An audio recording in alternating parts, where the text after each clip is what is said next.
दोस्तों, जैसे आप सभी को पता होगा, आत्मा अजर है, अमर है। अगर किसी भी आदमी या औरत का डेथ होता है तो शरीर जल जाता है, बट आत्मा जिंदा रहता है। आत्मा कहीं भी जा सकता है। आत्मा अविनाशी है, अमर है, अजर है। ये शास्त्रों पे भी लिखा गया है, और शास्त्रों पे जो लिखा गया है वो किताबी बनावटी बात नहीं है। ये एक्सपेरिमेंट भी हो चुका है। और मैं आप सभी से एक बात बोल रही हूँ कि अभी जैसे कोविड का टाइम चल रहा है, आप सब ध्यान से रहिए और एक दूसरे का ख्याल रखिए। फैमिली में किसी का अगर डेथ हो गया है तो दुख मनाइए, शोक मनाइए। उसका एक रीज़न भी है कि दुख ज़्यादा मनाने से जो भी पर्सन हमारे फैमिली से चला जाता है तो उनकी आत्मा को शांति नहीं मिलता है। ये भी शास्त्रों में लिखा गया है, क्योंकि हमने तो एक ही पर्सन को खोया और सभी रो रहे। एक ही पर्सन को खोया, हमारा क्या खोया? खाली वो जो थे, किसी का मम्मी, किसी का पापा, किसी का मामा, वैसे ना एक ही पर्सन को खोया। हमारा क्या? कुछ घर बार खोया, कोई रिश्ता खोया, या हमारा धन संपत्ति खोया? क्या खोया? क्या आप सभी ने कभी एक बहुत ही जरूरी बात सोचा है? एक बहुत ही जरूरी बात मैं आप सभी को बताने जा रही हूँ।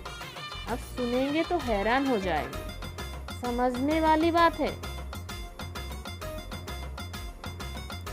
जैसे कोई भी आदमी या औरत का डेथ होता है ना, तो सुनिए बात को ध्यान से।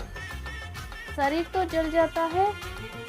जब वो आत्मा अपने जर्नी पे जाता है तब सोचने लगता है, अरे मैंने तो सबको खो दिया। अपने मम्मी को खोया, पापा खोया। अगर उनका शादी हो चुका होता है तो वो सोचते मैंने अपने पत्नी को खोया, बेटा को खोया, दीदी को खोया, अपने फ्रेंड्स को खोया, कलीग्स को खोया, और जितने भी उन्होंने कमाया था अपने जीवन काल में, जितने भी धन संपत्ति था, उनका जितना भी कारोबार था, सब कुछ खो दिया। अपना अस्तित्व भी खो दिया उन्होंने।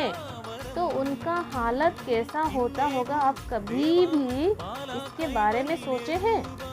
सबसे ज्यादा किसने खोया? उसी आत्मा ने, जिस आत्मा का निधन हुआ। जिसका निधन हुआ उन्होंने उन्होंने तो सब कुछ खो दिया। हमें ये सोचना चाहिए कि उन्होंने सब कुछ खो दिया, उनका कोई अस्तित्व ही नहीं रहा दुनिया में, तो उनका हालत कैसा होता होगा? हम जो उनके लिए इतना रो रहे हैं, ये उनके सामने कुछ भी नहीं है। हम तो 2-4 दिन में भूल जाएंगे, लेकिन उनका क्या होगा? उनका दुख इतना बड़ा है कि हम सोच भी नहीं सकते। सोचने समझने की शक्ति से बाहर है। जब आत्मा, जो पर्सन का डेथ हो जाते हैं, वो जाते हैं सब कुछ खो के, तो मन में एक डर सा रहता है, कहाँ जाएंगे? उनको कुछ भी पता नहीं होता है। कौन से दिशा में जाएंगे, किसके घर में जाएंगे, कौन से माँ के गर्भ में जाएंगे, उनको कुछ भी पता नहीं होता है। और माँ के गर्भ में तो जाते हैं, जाने से पहले वो सोचते हैं मैं कहाँ आ गया हूँ, कौन है ये, उनको कुछ पता नहीं होता है। एक नए लोगों के पहचान में जाते हैं। और जब भी माँ के गर्भ में वो प्रवेश करते हैं ना, तब भी उनका ध्यान जिन जिन रिश्तों को छोड़ के आए होंगे, अपने mummy papa, wife, sworn, colleague, friends, जिसको भी छोड़ के वो आए हैं, सभी का याद गर्भ में रहते वक्त रहता है। तो सबसे ज़्यादा दुख उनका रहता है ना। तो हमें एक बात का ध्यान रखना चाहिए, उस पवित्र आत्मा के लिए जिन्होंने शरीर छोड़ दिया, हमें बहुत ही शिद्दत से, ध्यान से भगवान का नाम लेते हुए प्रार्थना करनी चाहिए कि भगवान उनके आत्मा को सद्गति दे, वो जहाँ भी जाए खुश रहे और उनको अच्छा घर परिवार मिले, कोई दुख ना मिले, तकलीफ ना मिले। ऐसा बोलने से हमारा जो वाइब्रेशन होगा वो डायरेक्टली उनके पास पहुंच जाएगा और वो आत्मा फटाफट समझ जाता है। तो दोस्तों ये तो थी कुछ बातें। आज मैं संगीता दलवरा अपने ओम साईराम चैनल के ज़रिए सच्चरित्र की 159 पेज से लेकर 164 पेज तक के सच्चरित्र के बारे में कुछ बात आपको बताऊंगी। जो उद्देश्य रहित भाव से समस्त प्राणी के प्रति दया करते हैं, वो स्वयं परम ब्रह्म का पुण्य अवतार। इसी दया सिंधु और महान जोगीराज का चरण में साष्टांग प्रणाम करके हम इस अध्याय का आरंभ करेंगे। श्री साईं बाबा की जय हो।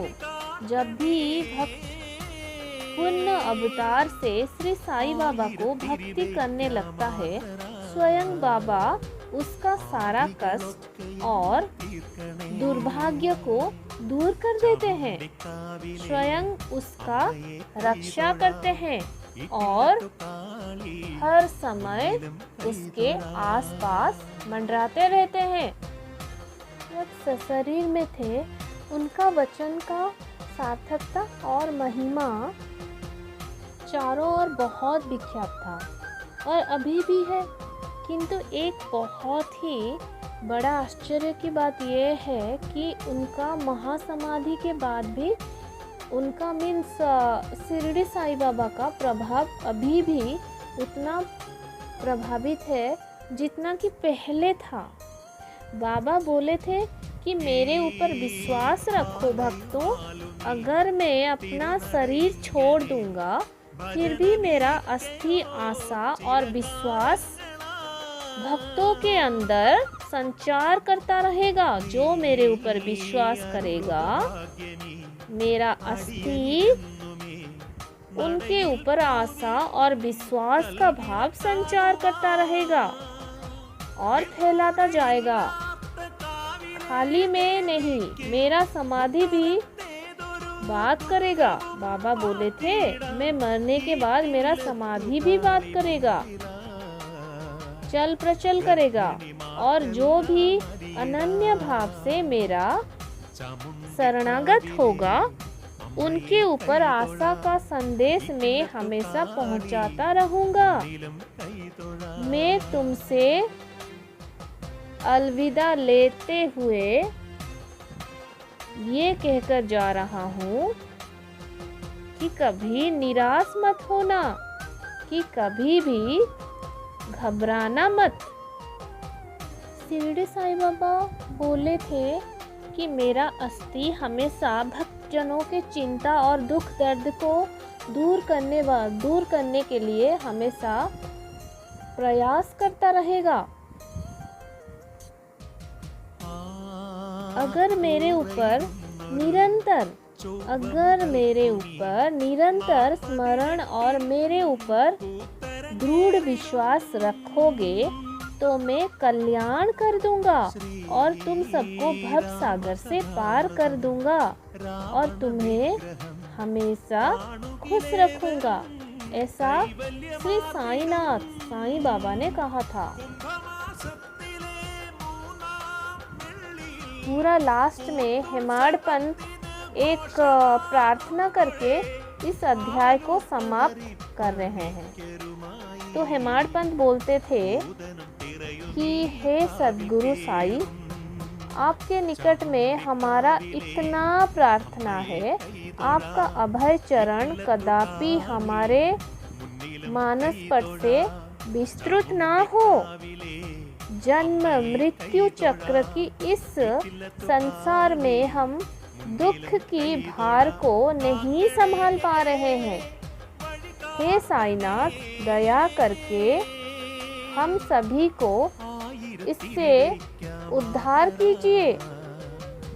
हम सबका जो अहंकार है, दोस्तों मैं आप सभी को ये जो बोल रही हूँ, ये खाली एक ही पर्सन के लिए नहीं है, सभी के लिए है। जो भी मेरा वीडियो सुन रहा है वो अच्छे से और ध्यान से बाबा को ध्यान करते हुए मैं जो भी लाइंस बोल रही हूँ, उसे अच्छे से समझिए और अपने ज़िंदगी के हर पहलू में उसका इस्तेमाल कीजिए, ये मैं आशा करती हूँ। तो सुनिए, हम सबका जो अहंकार है हृदय से मिटा दीजिए। साईनाथ प्रभु से मैं ये प्रार्थना करती हूँ, हम सबका जो अहंकार है हृदय से मिटा दीजिए। हे साईं राम, हृदय से ये अहंकार को छिन्न विच्छिन्न कर दीजिए। हमारे हृदय को शांत और साफ कर दीजिए। कांच की तरह हमारे हृदय को साफ कर दीजिए। आपका नाम स्मरण हमें हमेशा रहे। सभी को आपका नाम का स्मरण रहे, मुझे रहे, सारे दुनिया को रहे।